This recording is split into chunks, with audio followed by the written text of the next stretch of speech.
Here's my monthly take on real estate. The phone calls I'm getting lately are all from past clients who received their property assessments. Have you received yours? Well, most likely your home's value has gone up. Mine has too. Here's a quick overview of how residential properties are assessed in Iowa in our three closest counties of Polk, Dallas, and Warren. And make sure to stay tuned till the end because you'll want to know which county wins as the least expensive county to live in. The state of Iowa requires that all real estate property be reassessed every 2 years on the odd numbered year. But your home could be reassessed more often if the county assessor determines that your home's assessed value needs to be adjusted to reach market value. So, what's the difference between market value and assessed value?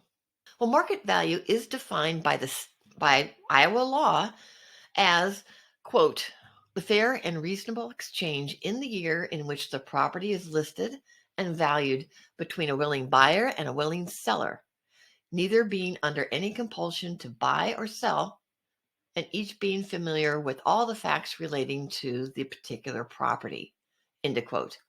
So the market value of a home is considered to be how much that home would sell for on an open market. The assessed value refers to the estimation of your home's value used to calculate property taxes. And many times people use these terms interchangeably, and they're not the same thing. But there's always a but. What's further confusing is that in the state of Iowa, the assessed value is supposed to be market value. Now, I'm going to get to that in a minute. But first, the when and the how. The assessed value of your home is determined as of January 1st of every odd year by your county's assessor. Now, the assessor uses a blend of a market approach, which they analyze the recent sales, and a cost approach by calculating the replacement cost, which is the amount that it would cost to rebuild the property, less depreciation. Now, getting back to the market value and assessed value. In Iowa, residential property is assessed at 100% market value. Now, that means sale prices and assessed values must stay in sync. And how the assessors try to stay in sync and comply with that 100% market value rule is by determining what's known as a median sales ratio for any reassessment year. In my real estate career, I've had very little history with this term, so I wanted to reach out to the assessors from each county and have them explain it to me.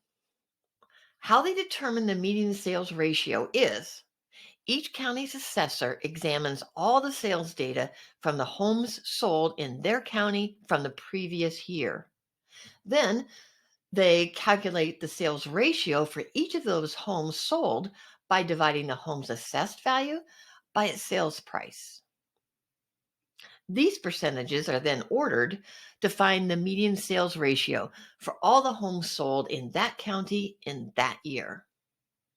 And here's the reason your assessed values go up, or down.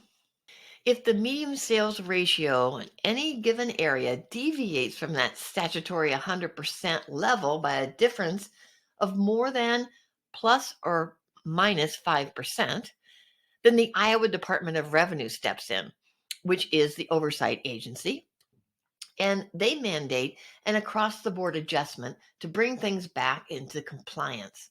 Now, this is called equalization, and it's generally not a good thing because it means all property values are affected when usually only some are causing the problem. What they're saying is, if my home's assessment is $350,000, I should be able to sell my home for that fair market value of $350,000. I've seen it happen numerous times in the last few years with our rising home prices that the sale price far exceeds the assessed value. Let's say my home recently sold for $400,000, but the assessed value is still $350,000. Then my sales ratio is not compliant because the sales ratio is 87%. I divided the assessed value by the sales price. And the state of Iowa requires the sales ratio to be between that 95 and 105% of fair market value. So my home could be reevaluated based on the sales ratio not being compliant. Now, each county assessor I spoke with did inform me there are several factors that can trigger a reevaluation of a home, such as if you pull a permit to build a garage or a deck, or you finish your basement. A sale of a home can also cause a reassessment. Supply and demand may also change the value, as we touched on earlier, with a robust market pushing prices higher and throwing off that median sales ratio. I mean, it's also true that a slow market can cause assessed values to move. I mean, I remember in 2013 and 2011, some counties did decrease the assessed values due to those slower market conditions. So, what can you do if you feel your assessed value is not a true reflection of the market value? Well, you have the right to appeal your assessed value to the local board of review for your county. Now, those protest forms are available on each county's assessor's website with instructions on the process. And make sure that you notice the due date for those forms because most are due at the end of April on every reassessment year. But before protesting your value, ask yourself these two questions. One, what is my actual market value? And two, how does my home's value compare to similar properties? And if you don't know how to find your market value, contact your local friendly realtor who will be happy to help you. Drum roll, please. Which county is the least expensive to live in based on how much they collect on a home's value for property tax? Well, the winner is Dallas County. Dallas County collects an average of 1.42% of a property's assessed fair market value as property tax. Now, Warren County collects an average of 1.47%, and Polk County is the highest. It collects an average of 1.6%. I hope this quick overview of how homes are assessed in the state of Iowa has been helpful. And if you need further information, please contact your county's assessor's website. I've included their links below in my description for your convenience. And if you'd like your home's true market value, reach out to me. All my contact information is below. And lastly, thank you for watching, and please subscribe to my channel if you'd like to keep up to date on all things real estate related in Iowa.